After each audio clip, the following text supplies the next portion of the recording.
Hello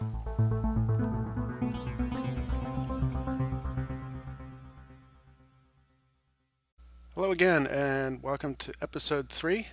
And today, I think, talking about going back to basics, let's start with the foundation, and that would be the foot. So here we see some video of this foot, and sorry for the background noise. This is in the Louvre. I did not remember this particular sculptor, but it's a really cool footage, no pun intended, and we can see some really sort of geometric shapes going on here. It's pretty awesome. I did video capture this, and we'll take a look at it in 1 second. So here we go. It's a really large sculpture, so you can get a lot of good information from it. So let's go to the model. All right, so here is the model of that same foot that we saw. Again, taking this with 123D catch. A little bit of anomalies back there, but nothing to worry about too much. So with a foot, it's obviously seems simple, but it's one of the harder things to get right. The same with hands. I think it's really just that people maybe don't know what to look for. And for me, there's several things to look for. There's the arch here, and then there's the sort of pad part here, and then there are the various planes of the toes, the entire toe shape. So I'll do a couple little quick drawovers. You've kind of got this overall sort of section of a cylinder, kind of like that, and then a kind of sort of crescent cylindrical shape. That's kind of breaking it down to even simpler forms.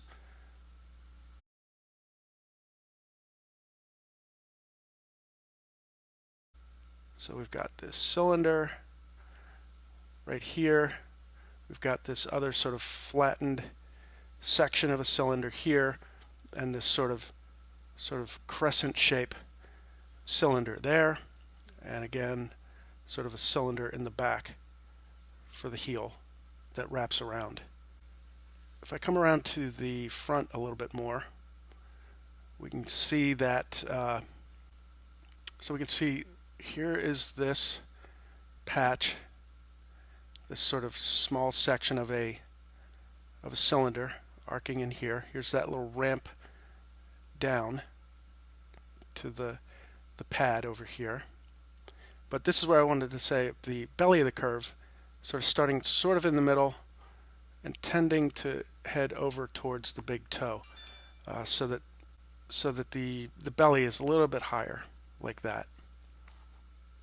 Here we've got that sort of very simplified crescent, like that, and of course the pad is takes up the rest of it. We all know, of course, the standard footprint shape, and typically I tend to go for a big C curve over here and an S curve over here, to get the standard footprint look. So this arch part right here is kind of a simple, soft wedge shape. Bit of an arch to it, obviously, and that arch isn't the peak of the arch, the belly, is not really in the center. It kind of starts sort of in the middle and traverses over towards the big toe, a little bit off center. From that arch, there's a bit of a ramp down. This little guy right here sort of ramps down. This could all sort of be considered one shape. Then there's the pad, the sole, if you will, that kind of comes along here, a bit rounded over. There we go. In the back, of course, we've got the heel. I'll go that with another view here in a second, but that wraps around, around the back. And then the whole toe area is sort of three descending planes. So you've got this plane here, then you've got this plane here. Let me do a couple little cross-section drawings. It drops down, and then this plane here. And then of course, then that plane drops down to the floor as it wraps under here, like that. So it's pretty simple. Of course, you've got the cylinder of the leg that nests into it, and then the medial lateral malleolus over here, sort of a sphere kind of bump right there. And then I thought finally we'd also take a look at my model in the Le Crochet app. And here we see the foot. Let's zoom in on this, go to the BAMS version.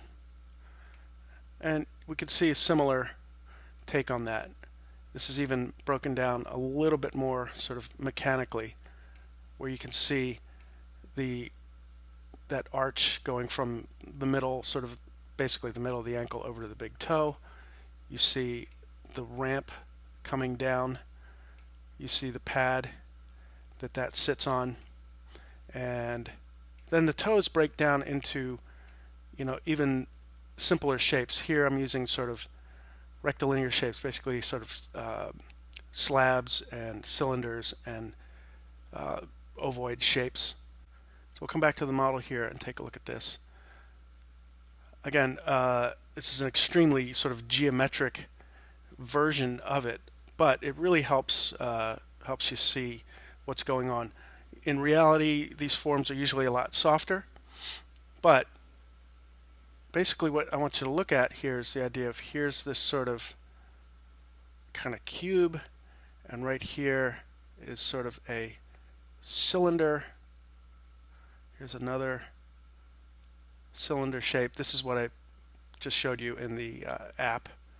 This is kind of a good way to think about how to construct a finger or toe.